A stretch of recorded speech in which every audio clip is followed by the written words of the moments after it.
Dear students, today's topic is moving coil galvanometer. A moving coil galvanometer is an instrument used for detection and measurement of small electric current and voltage. ये moving coil galvanometer एक instrument है जिससे कि हम एक small current और voltage को measure कर सकते हैं। तो इसका डायग्राम देखिए बना हुआ है।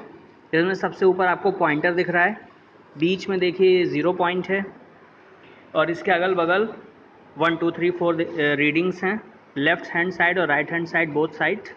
ठीक है, तो इसमें जो डिफ्लेक्शन होगा दोनों तरफ होगा, इसमें पॉइंटर के थ्रू ये डिफ्लेक्शन आता है। और देखिए बीच में एक कॉइल है जो कि आपका रेक्टेंगुलर शेप की है, उसके ऊपर सिलेंड्रिकल जो है वो कोर है। ठीक, और इसके अगल बगल देखिए दोनों तरफ जो है ये सर्कुलर मैग्नेट्स हैं। ठीक है, तो ये सर्कुलर मैग्नेट्स क्या कर रहे हैं, इनकी वजह से हमें एक radial magnetic field, uniform radial magnetic field मिलती है। ठीक है, तो ये जो यूनिफॉर्म रेडियल मैग्नेटिक फील्ड है, तो इसका एडवांटेज ये है कि पहली चीज़ तो इसमें क्या है, जो मैग्नेटिक फील्ड होती है वो आपका इसके साथ जो रेक्टेंगुलर लूप है उसके साथ वो हमेशा 90 डिग्री पे रहती है। जैसे आप इसमें देखिए, जैसे ये बीच में एक स्फेयर है और इससे जो मैग्नेटिक लाइन ऑफ फोर्सेस निकल रही हैं, तो इस सर्कल के में ये 90 डिग्री पे एंटर कर रही हैं और 90 डिग्री पे ही बाहर आ रही हैं। ठीक है, ये बात समझ में आ रही, मतलब ये ऑलवेज़ कैसी रहेंगी, 90 डिग्री पे रहेंगी। तो angle is always 90 degree at the centre, intensity is maximum.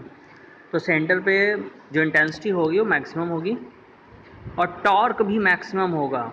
ठीक है, तो टॉर्क का formula tau equal to NI/AV sine theta होता है। तो साइन थीटा की मैक्सिमम वैल्यू 1 होती है, तो ये मैक्सिमम वैल्यू 1 जो है आपकी साइन 90 पे होती है। तो साइन 90 आपका 1 हो गया, साइन 90 मतलब sine theta equal to sine 90, sine 90 1 हो गया। ठीक है, तो टाउ इक्वल टू NI/AV हो गया। ठीक, क्योंकि ये जो मैग्नेटिक फील्ड में ये जो कॉयल है, ये कॉयल जब आप मैग्नेटिक फील्ड में रखते हो तो इसमें एक टॉर्क लगता है, ये टॉर्क एक्सपीरियंस होता है। इस टॉर्क की वजह से ये घूमती है। ठीक है, लास्ट टाइम तो हम लोग डिस्कस कर चुके हैं। और ये जो है ये एक स्प्रिंग से कनेक्टेड है, तो जब ये कॉयल घूमेगी, क्योंकि इसमें दो अपोजिट साइड्स पे दो फोर्स लगते हैं, तो इसकी वजह से ये मूव करती है। ठीक, तो फिर क्या होगा, ये स्प्रिंग जो है वो ट्विस्ट करती है। ठीक, स्प्रिंग ट्विस्ट करेगी, ये बात समझ में आ रही है आपको। तो ये जो ट्विस्ट एंगल होता है इसको हम फाई से डिनोट करते हैं। ठीक है, इसकी बात आगे हम करेंगे नेक्स्ट पेज पे। तो प्रिंसिपल क्या है, principle its working is based on the fact that when a current carrying coil is placed in magnetic field it experiences a torque. Torque का formula tau equal to NI/AV sine theta, where capital N is the number of turns, I is the current, A is the area of coil, B is the magnetic field, theta is the angle between area vector and magnetic field. Working.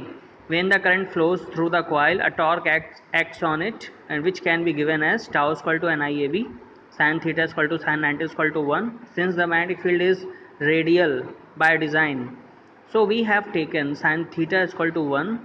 This magnetic torque tends to rotate the coil. Okay, जैसे torque आ रहा है तो torque की वजह से क्या होगा, ये मैग्नेटिक कॉइल क्या होगी, रोटेट होगी।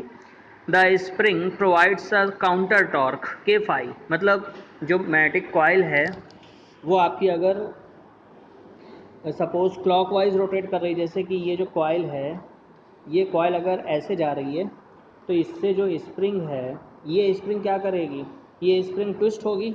तो ट्विस्ट होगी तो स्प्रिंग में क्या होगा, एक रिस्टोरिंग फोर्स लगेगा।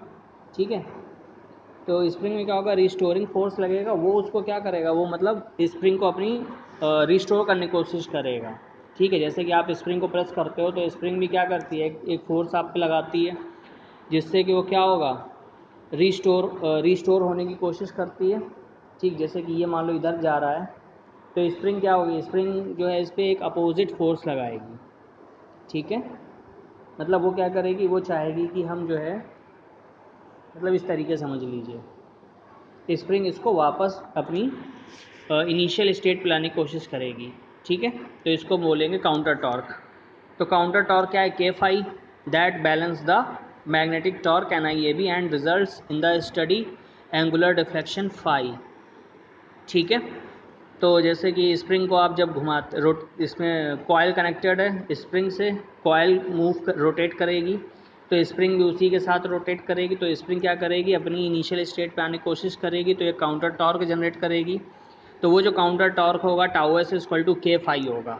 ठीक है, फाई क्या है, फाई वो ट्विस्ट एंगल है। ट्विस्ट एंगल मतलब जितना आपका स्प्रिंग जो है ट्विस्ट कर रही है। ठीक है, तो इन इक्विलिब्रियम पोजीशन मतलब कि जब दोनों बैलेंस इक्विलिब्रियम में होंगे, मतलब कोई रोटेशन नहीं हो रहा होगा, तो के फाई दोनों टॉर्क इक्वल होंगे, मतलब जो कॉइल का टॉर्क है और जो आपका स्प्रिंग का टॉर्क है।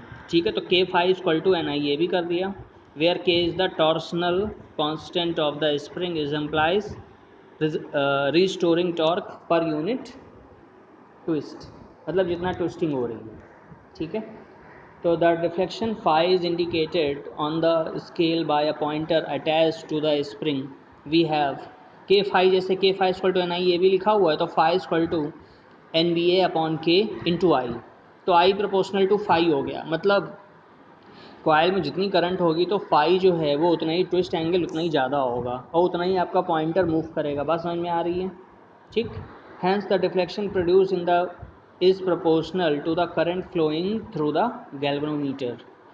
अब करंट सेंसिटिविटी क्या है? It is defined as the deflection produced in the galvanometer when a unit current flows through it.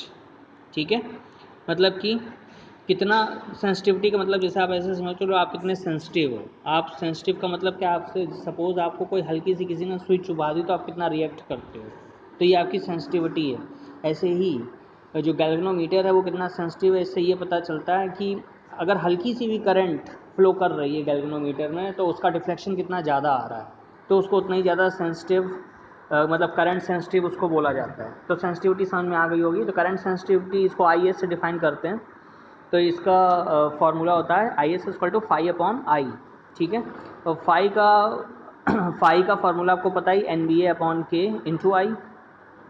तो करंट सेंसिटिविटी हो गया आपका फाई अपॉन आई। ठीक है, तो phi upon I equal to N B A upon K. The unit of current sensitivity is radian per ampere और division per ampere. ऐसे ही नेक्स्ट टर्म आपका आता है वोल्टेज सेंसिटिविटी। ये वोल्टेज सेंसिटिविटी है। It is defined as the deflection produce in the galvanometer when a unit voltage is applied across the two terminals of galvanometer. ठीक है, मतलब कितना वोल्टेज अप्लाई करने पे कितना डिफ्लेक्शन प्रोड्यूस हो रहा है, मतलब आप लेस वोल्टेज अप्लाई करोगे कितना मैक्सिमम डिफ्लेक्शन आ रहा है। ठीक, तो इसकी जो फार्मूला है फाई अपॉन आई आर। ठीक है, V equal to I R होता है, तो फाई अपॉन वी समझ लीजिए। तो V equal to I R put कर देंगे तो फाई अपॉन आई आर, तो नीचे इक्वल टू क्या होगा, एन बी ए अपॉन के था तो वहाँ एन बी ए अपॉन के आर हो जाएगा। ठीक है, ईजी है। तो the unit of voltage sensitivity is radian पर वोल्ट और डिवीज़न पर वोल्ट। ओके, हमारे सामने एक टॉपिक आपको क्लियर हो गया होगा। Okay, thank you.